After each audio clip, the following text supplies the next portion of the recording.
পঞ্চম শ্রেণীর ছাত্রছাত্রীদের জন্য আজকের বিষয় হচ্ছে রচনা স্যার জগদীশ চন্দ্র বসু। প্রথমে লেখা আছে ভূমিকা।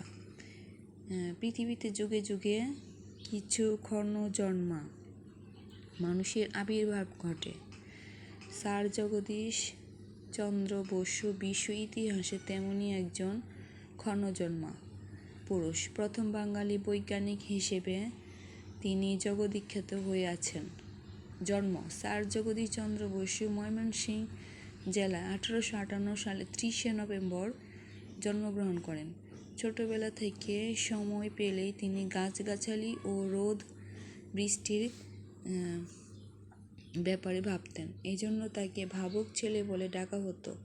শিক্ষা: জগদীশ চন্দ্র বসুর পড়াশোনায় হাতেখড়ি হয়েছিল বাড়িতেই। তারপর প্রাথমিক স্কুল থেকে তিনি 1874 সালে প্রবেশিকা পরীক্ষায় উত্তীর্ণ হন।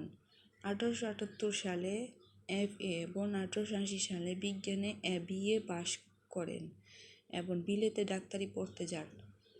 1 বছর ডাক্তারি পড়ার পর অধ্যাপকের পরামর্শে 1881 সালে কেমব্রিজ বিশ্ববিদ্যালয়ে যান।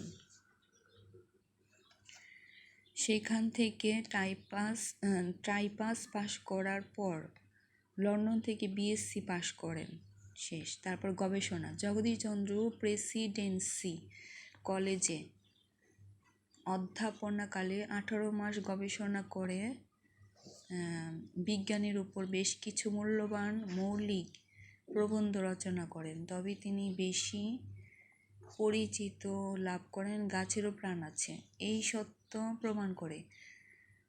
আবিষ্কার: জগদীশ চন্দ্র বসুর আবিষ্কারের মধ্যে গাছের বেড়ে ওঠা মাপার যন্ত্র ক্রেস্টোগ্রাফ এবং গাছের দেহের উত্তেজনার বেগ মাপার সমতল তরুলিপি যন্ত্র রেজোন্যান্স রেকর্ডার অন্যতম। এছাড়া তিনি অতি ক্ষুদ্র বেতার তরঙ্গ প্রয়োগ আবিষ্কার করেন, যার প্রয়োগ ঘটেছে আজকের বেতার, টেলিভিশন, রাডার সহ ও বিশ্বের অধিকাংশ তথ্যর আদান প্রদান এবং মহাকাশ যোগাযোগের ক্ষেত্রে। রচনা: বাংলা ভাষায় লেখা জগদীশ চন্দ্র বসুর অনেক বই রয়েছে। তার লেখা নিরুদ্দেশের কাহিনী বাংলা ভাষায় লেখা প্রথম বৈজ্ঞানিক কল্পকাহিনী। এছাড়া অদৃশ্য আলোক শিশু কিশোরদের বিজ্ঞান বিষয়ে আনন্দ দেয়। পুরস্কার ও সম্মাননা: 1915 সালে ব্রিটিশ ভারত সরকার কর্তৃক নাইট উপাধি। 1927 সালে লন্ডনের ডেইলি এক্সপ্রেস পত্রিকা তাকে গ্যালিলিও নিউটনের সমকক্ষ স্বীকৃতি দেয়। এছাড়া 1935 সালে ঢাকা বিশ্ববিদ্যালয় তাকে গবেষণার জন্য DSc ডিগ্রি প্রদান করে। লাস্ট স্টেপ: উপসংহার। জগৎ বিখ্যাত জগদীশ চন্দ্র বসু গিরিডিতে মারা যান 1937 সালে 23শে নভেম্বর। তার প্রত্যেকটি আবিষ্কার বিজ্ঞান জগতে এক একটি বিজয় স্তবক।